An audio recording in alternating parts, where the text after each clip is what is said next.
Hey guys, Chad Taverny here with Vantage Point Outdoors, and you can probably see behind me here, but this trail that I made the trail about 2 weeks ago. I was in here last week and I sprayed this trail with some glyphosate, and as you can see, this trail is really browning up nice, and I've noticed a few fresh deer tracks that are on the trail. I haven't checked the trail camera card, I haven't checked the camera that I've got monitoring this trail yet this week.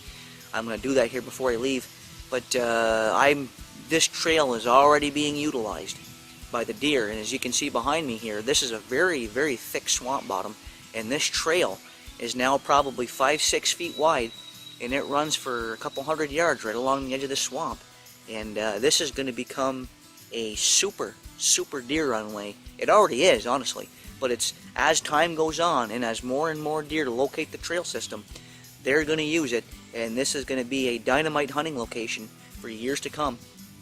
I haven't done it yet, but I've got my tree picked out. I'm going to be putting a tree stand in here before fall. I'm going to hunt this location, but I just wanted to give you a quick update to show you how the glyphosate works on these trails.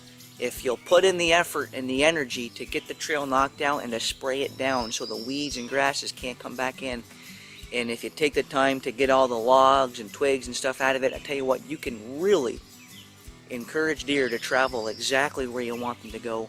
And also it makes your access, it makes getting in and out of these spots during season, it makes it a lot quieter. You don't put down as much scent because you're not brushing up against brush and twigs. Every time you do that, you leave scent. If the only thing you've got touching the ground is the bottom of your rubber boots that you've taken good care of and that you've got sprayed down, you can be extremely scent-free getting in and out of your stand locations. And you know, a lot of guys, you know, look at this video and they say, well, you know, you're down here along this swamp and you're making all kinds of racket and you're putting down scent every weekend in and out of here. Yeah, I am. You know, honestly, I am. And I'll admit, it's probably going to hurt me a little bit here early on, even though I've got a lot of pictures and a lot of does and fawns and some small bucks working this trail. Yeah, I'll grant you, you know, those big mature bucks are going to be a little skittish in this area probably for a little bit because I've been in here so much. But again, with all deer management, with all property management, you have to think long term.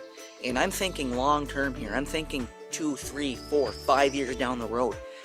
Now that I've got this trail broken out and I've got it sprayed, my time that I have to come in here is going to really decrease, and basically I can come in here once every 6 months if I want to. I've got a trail camera on this trail that I know will work for basically almost a year on batteries, and I put a big enough card in there. I can monitor the deer activity on this trail for the entire spring, entire summer, and not even have to come in here during future seasons because I've done the work this year. And again, the more deer that find these trails, and my maintenance here every year is going to be simple. All I got to do from now on is just come in here probably mid-late May, take literally 20 minutes with my backpack sprayer, one trip down through here to spray it now, and this trail will be knocked out for another year, maybe even longer. So, and I just think, you know, you have to, if you're going to be managing your property and doing these small improvements to your property, making these corridors, you have to think long term. I've actually had a few people comment and ask me questions on Facebook and stuff that, you know, are you concerned about, you know, all the scent and activity you're putting in these areas with these management projects? And initially, yeah, I'll grant you it's probably going to hurt me in terms of, you know, mature buck hunting here. But again, I'm managing this property. This is my 3rd year owning it, and I'm thinking long term. So I'm willing to sacrifice the first couple years of hunting it as far as mature bucks are concerned to get these management projects in, to get these food plots created, so that this way here 3, 4, 5 years down the road, my maintenance on all the trails and food plots goes down to about 1/10 of the time invested, and it's going to make for some better long-term hunting. So that's one thing I really want to stress to people, is when you're managing property, you have got to think long term. If you just think about, well, how is this going to impact my chances this fall, I think you're thinking down the wrong road. if you're going to manage property, you've got to be willing to think long term and have your goals focused on a longer term objective. So that's just a little rant I wanted to go on here today, just to kind of explain to people what my thought process here is. Like I said, yeah, I'll grant you, my first couple years here of doing this property, I haven't taken a buck off this property yet.